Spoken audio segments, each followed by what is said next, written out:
দর্শক, আমি নজরুল ইসলাম আধুনিক কৃষি ও কৃষকের সাফল্যকথা ইউটিউব চ্যানেলে আপনাদের স্বাগত জানাচ্ছি।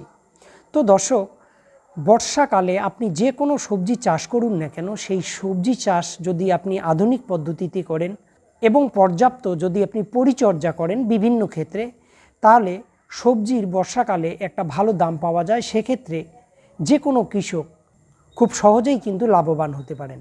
তো এই ধরনের একটি সবজি হচ্ছে বরবটি চাষ। তো বরবটি চাষ যেহেতু বর্ষাকালে করলে বেশি লাভবান হওয়া যায়, সেক্ষেত্রে জমি নির্বাচনের ক্ষেত্রে আপনাকে জল নিকাশিযুক্ত একটি জমি আপনাকে নির্বাচন করতে হবে এবং সবসময় সারের ক্ষেত্রে আপনাকে সুষম সার ব্যবহার করতে হবে। তো দর্শক, এই বরবটি চাষ যদি আপনি লাভজনকভাবে করতে চান এবং বরবটি চাষের যে জীবনকাল সেটা মোটামুটি 4 মাস। তো 4 মাস গাছকে আপনাকে জীবিত রাখতে হবে। 4 মাস জীবিত রাখতে গেলে আপনাকে কিছু পরিচর্যা নিতে হবে।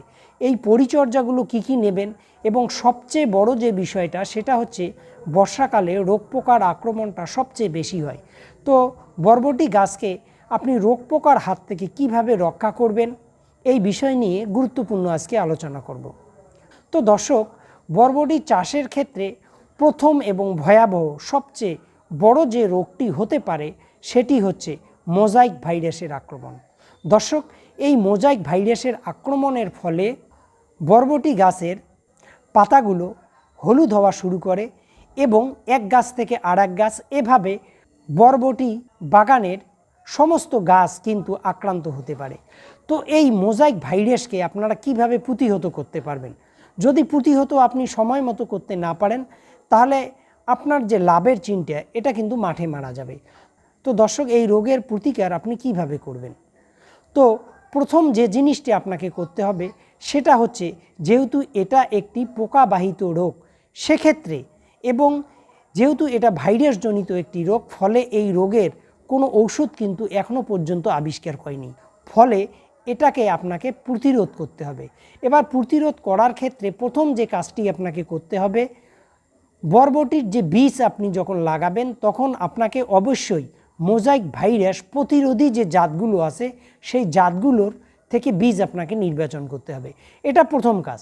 দ্বিতীয় কাজ হচ্ছে, আপনি যে জমিতে চাষ করবেন সেই জমিতে যাতে কোনো আগাছা জন্মাতে না পারে, এর জন্য আপনাকে আগাছা নির্দিষ্ট সময় অন্তর অন্তর দমন করতে হবে। কারণ আপনি যদি নির্দিষ্ট সময় অন্তর অন্তর এই পোকামাকড়কে যদি আপনি দমন করতে না পারেন, তাহলে কি হচ্ছে, জমিতে আগাছা যখন থাকবে তখন ওই আগাছাতে এই পোকাগুলো বসবাস করবে এবং আগাছার থেকে মোজাইক ভাইরাসের জীবাণু সেটা আপনার বরবটি গাছে নিয়ে আসবে এবং সেখান থেকেই আপনার বাগানে আস্তে আস্তে ছড়িয়ে পড়বে। তো এক্ষেত্রে আপনাকে বাগানটাকে সবসময় পরিষ্কার পরিচ্ছন্ন রাখতে হবে। আরেকটি যে বিষয়টা হচ্ছে সেটা হচ্ছে সার ব্যবস্থাপনা। আপনাকে সবসময় যখন আপনি চাপান সার দেবেন তখন আপনাকে খেয়াল রাখতে হবে যাতে অতিরিক্ত সার আপনি কখনোই ব্যবহার না করেন।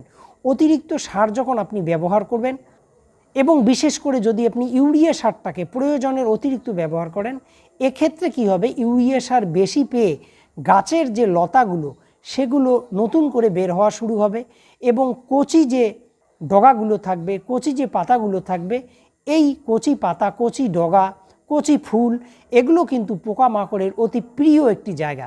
ফলে জঙ্গল থেকে পোকা এসে এই সমস্ত কচি পাতা ডগায় পড়ে তার রস চুষে খাবে এবং ভাইরাসের জীবাণু সেটা কিন্তু আপনার জমিতে ছড়িয়ে দেবে। তো এক্ষেত্রে সার দেওয়ার ক্ষেত্রে আপনাকে সুষম ব্যবস্থা কিন্তু অবলম্বন করতে হবে।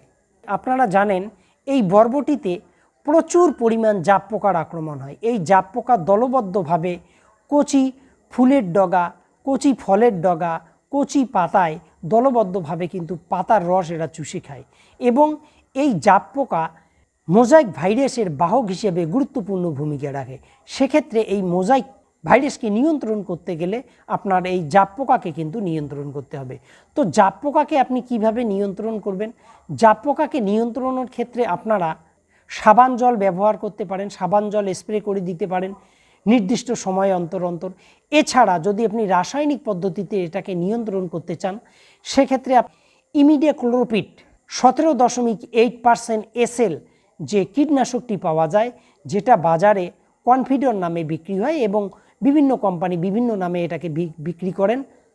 তো এই ইমিডাক্লোপিড যদি আপনারা 15 লিটার জলে 6 থেকে 7 ml মিশিয়ে 10 দিন অন্তর অন্তর যদি আপনারা স্প্রে করেন, সেক্ষেত্রে আপনারা এই জাপ পোকাকে কিন্তু খুব সহজেই নিয়ন্ত্রণ করতে পারবেন। তো দর্শক, এই বরবটির আরেকটি রোগ, সেটি হচ্ছে মিল্ডিউ। তো পাউডারি মিল্ডিউ যদি হয়, সেক্ষেত্রে পাতাগুলো হলুদ বর্ণ ধারণ করে এবং পাতায় কিছু সাদা সাদা গুঁড়োর মতো হয় এবং এটা একটি ছত্রাকজনিত রোগ। এই ছত্রাকজনিত এই রোগটি নিয়ন্ত্রণের ক্ষেত্রে আপনারা বিভিন্ন ধরনের ছত্রাকনাশক ব্যবহার করতে পারেন।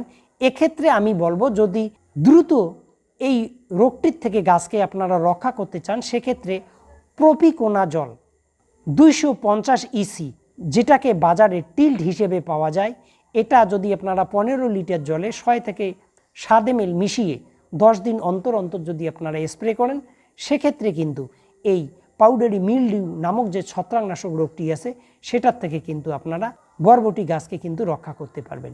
তো দর্শক, বর্ষাকালে এই ধরনের পরিচর্যাগুলো নিয়ে যদি আপনারা বরবটি চাষ করতে পারেন, সেক্ষেত্রে নিশ্চিতভাবে কিন্তু আপনারা লাভবান হবেন। বর্ষার সময় এই বরবটির কেজি 40 থেকে 50 টাকায় অনায়াসে কিন্তু বিক্রি হয়। সেক্ষেত্রে আপনি সুষম সার ব্যবস্থাপনা এবং এই যে রোগগুলোর কথা বললাম, এই রোগগুলোকে যদি আপনি সঠিকভাবে নিয়ন্ত্রণ করতে পারেন, তাহলে বরবটি চাষ করে আপনি কিন্তু অবশ্যই লাভবান হবেন। তো দর্শক, আজকে এখানেই শেষ করছি। ভালো থাকুন, সুস্থ থাকুন।